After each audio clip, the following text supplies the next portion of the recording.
तुम जब मेरे पास आए तो मैं देखता हूं कि तुम आए हो, लेकिन तुम जाओगे। तुम्हारे आते ही तुम्हारा जाना प्रारंभ है, जाना निश्चित है कि तुम जाओगे।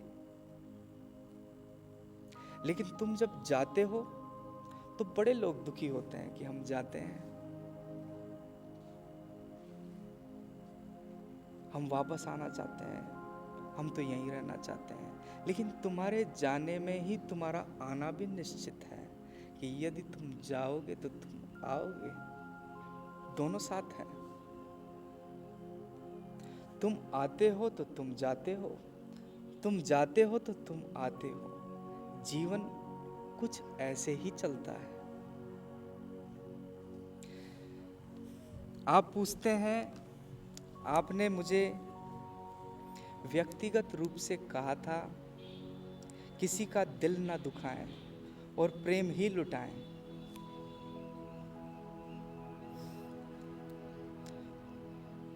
तुम शायद समझे नहीं जो मैं तुमसे कहा।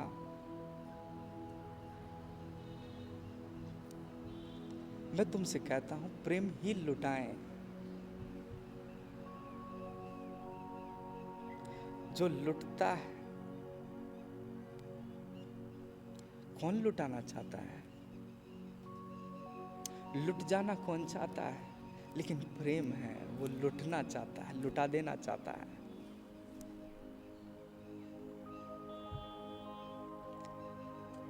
मैंने तुमसे कहा प्रेम ही लुटाएं, लेकिन अभी हमारा जो प्रेम है वो सशर्त है। तुम प्रेम दोगे तो हम प्रेम देंगे,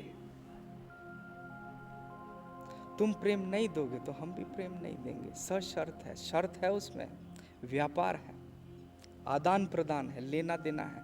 तुम प्रेम दोगे तो हम प्रेम देंगे।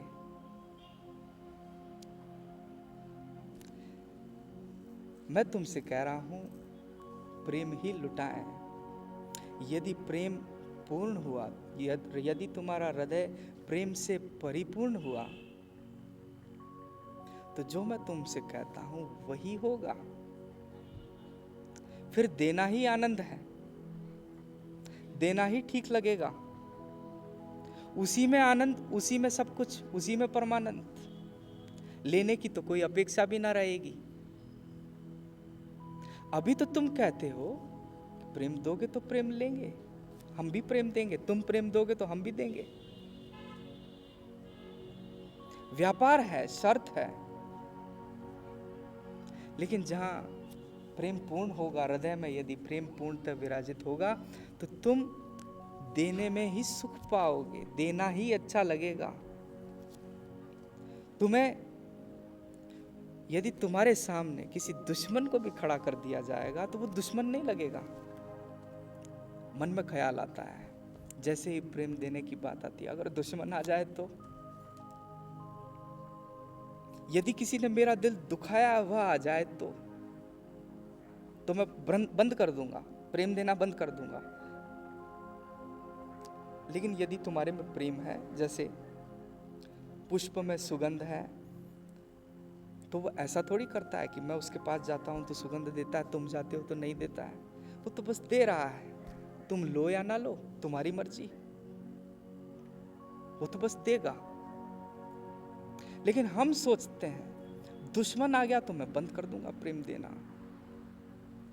लेकिन यदि हृदय में प्रेम पूर्ण है और दुश्मन भी यदि तुम्हारे सामने आ जाता है, यदि जो हृदय प्रेम पूर्ण है उसके सामने दुश्मन भी उपस्थित हो जाए, तो उसे दुश्मन दुश्मन नहीं लगेगा।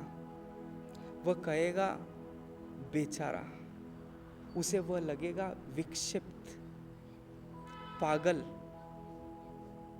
उसे लगेगा कि कोई बेचारा है, कोई विक्षिप्त है, कोई पागल है।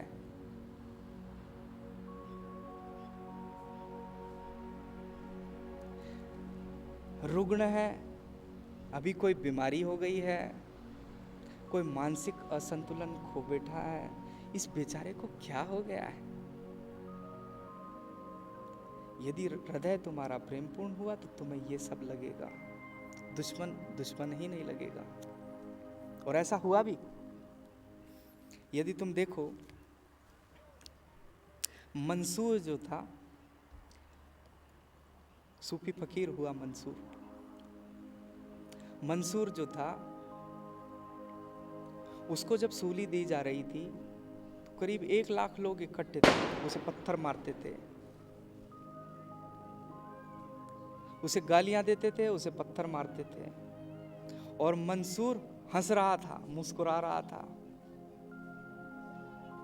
जब उसे सूली पर लटकाया जा रहा था तो मंसूर बोलता है, देखते हो इन प्यारों को? परमात्मा की तरफ देख करके कहता है, देखते हो इन प्यारों को? ये सोचते हैं, ये पागल सोचते हैं मुझे मारकर ये तेरे प्यारे हो जाएंगे। देखते हो इन पागलों को? ये सोचते हैं मुझे मारकर तेरे प्यारे हो जाएंगे, लेकिन ये बेचारे नहीं जानते ये क्या कर रहे हैं।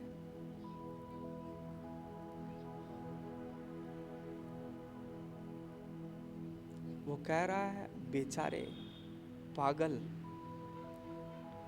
क्रोध नहीं है, तुम गौर करोगे तो क्रोध नहीं है, दया का भाव है कि ये बेचारे, ये पागल, देखते हो इनको, देखते हो इन प्यारों को? अब भी प्यार है।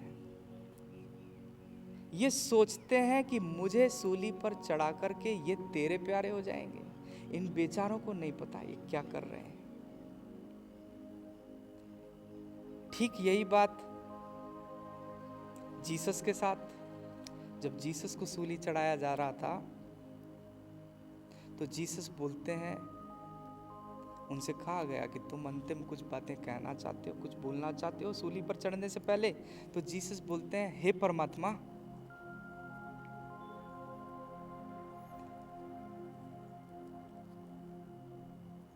इन सब को क्षमा कर देना, इन्हें नहीं पता ये क्या कर रहे हैं। अब भी दया का भाव है, क्षमा है उनके लिए जो दुश्मन है। जीसस को नहीं पता ये दुश्मन है, ये तुम्हें मार रहे हैं, ये तुम्हें सूली पर चढ़ा रहे हैं, तुम्हारे सूली पर चढ़ने पर ये तालियां बजा रहे हैं। वे कह रहे हैं, हे परमात्मा,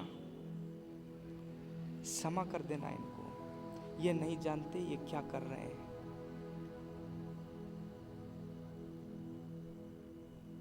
जब हृदय प्रेमपूर्ण होगा तो दुश्मन भी दुश्मन नहीं दिखता है, और तुम देखना चाहो तब भी नहीं दिखता, तुम कुछ करना चाहो तो कर भी नहीं सकते, चाहकर भी दुश्मन नहीं बना सकते। एक सूफी फकीर हुई रबिया। रबिया ने क्या किया, धर्म ग्रंथ के अंदर किसी भी प्रकार की कोई छेड़खानी करना, उसके अंदर कोई सुधार करना गुनाह है, गलत है। रबिया ने क्या किया, एक पंक्ति काट दी, शैतान से घृणा करो। उसके घर पर एक फकीर आकर के ठहरा। फकीर ने जब वो धार्मिक पुस्तक उठाई तो उसमें देखा कि एक पंक्ति कटी हुई है, धार्मिक पुस्तक में सुधार। क्रोध हुआ, उसने कहा, किसने की ये अशिष्टता? कौन है ऐसा जिसने ये अशिष्टता की है? रबिया बोलती है, कोई और नहीं, मैंने ही की है, मैंने ही ये पंक्ति काटी है। वो बोलता है, क्या जरूरत थी, इसमें लिखा है शैतान से घृणा करो, क्या गलत लिखा है, क्यों काटा? रबिया बोलती है, जब तक मेरे हृदय में प्रेम न था मुझे भी यही लगता था कि ठीक ही लिखा है, लेकिन अब जब प्रेम मेरे हृदय में है तो मुझे लगता है कि घृणा करो। कैसे कैसे संभव है शैतान से घृणा करना, जब मेरे अंदर घृणा बची ही नहीं, जब मेरे अंदर पूर्णतः प्रेम ही है, तो अब तो शैतान और अशैतान, जो शैतान नहीं है उसमें मैं भेद भी नहीं कर सकती। अब मैं कैसे करूं घृणा? इसलिए ये अशिष्टता मुझसे हुई है। अब कोई उपाय ही न बचा, अब कोई जगह ही न बची घृणा के लिए। अब तो मैं पूर्णतः प्रेम से भर गई हूं।